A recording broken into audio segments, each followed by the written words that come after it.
রাত পোহালে সরস্বতী পূজা। সেদিন ধর্মসভায় গিয়ে দেখলাম পূজার জন্য প্রতিমা তৈরি করা হচ্ছে। আর এগুলো দেখতে আমার তো বেশ ভালোই লাগছিল, ঘুরে ঘুরে দেখছিলাম। অনেকটা সময় কাটিয়ে দিলাম সেদিন সন্ধ্যায় ধর্মসভাতে। তাছাড়া সেদিন ধর্মসভায় কালী পূজা হচ্ছিল, ভালো লাগছিল গিয়ে। অনেক লোক আর গান হচ্ছিল, পূজা চলছিল, খুব একটা সুন্দর পরিবেশ ছিল। এরই ভিতর দেখতে পেলাম সরস্বতী পূজার জন্য মূর্তি তৈরি করা হচ্ছে। আর এই যে মূর্তিটা দেখছেন, এটা খুলনার কুয়েটের জন্য তৈরি করা হচ্ছে। এখানে যারা তৈরি করছিল এনাদের সঙ্গে কথা বলে জানতে পারলাম ওনারা এসেছে সাতক্ষীরা আশাশুনি থেকে। ওনারা প্রতি বছরই এখানে প্রতিমা তৈরি করতে আসে। আর এবছর প্রায় 250 প্রতিমা ওনারা এখানে তৈরি করছে। খুলনার ভিতরে যেসব বড় বড় পূজাগুলো হয় এইখান থেকেই প্রতিমা নেয় তারা।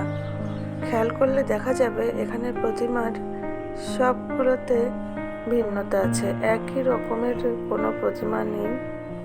খুলনার ভিতরে যারা প্রতিমা নিতে চায় তারা কিন্তু এখানে অর্ডার দিয়েও নিতে পারে, কিন্তু আগে থেকে অর্ডার দিতে হবে। অনেকটা সময় এখানে দাঁড়িয়ে দাঁড়িয়ে দেখছিলাম কত সুন্দর করে রং তুলির ছোঁয়ায় তারা প্রতিমাগুলোকে আরও সুন্দর করে তুলছে। একটা সময় এই সরস্বতী পূজার সময় কত না আনন্দ করতাম। যে সময়ে আমরা স্কুলে কলেজে পড়েছি তখনকার সময়ের কথা বলছি। তখন আসলেই অন্যরকম একটা অনুভূতি। সকালবেলায় ঘুম থেকে উঠে স্নান সেরে পূজার ফুল তুলে নিয়ে কলেজে যাওয়া, স্কুলে যাওয়া, সেখানে পুজোর সম্পূর্ণ দায়িত্ব পালন করা, সেই দিনগুলোর কথা মনে পড়লে আসলেই মনে হয় সেই দিনগুলোই অনেক ভালো ছিল। সব বান্ধবীরা মিলে এই সরস্বতী পূজাতে আমরা শাড়ি পরতাম। আসলে কলেজে তো আর শাড়ি পরে যাওয়া হয় না ওইভাবে, কিন্তু এই সরস্বতী পূজাটা আসলেই সবার একটা ব্যাপার ছিল, শাড়ি পরতে হবে, সাজুগুজু করতে হবে, কাকে কেমন লাগে দেখতে, এইটার একটা ব্যাপার ছিল।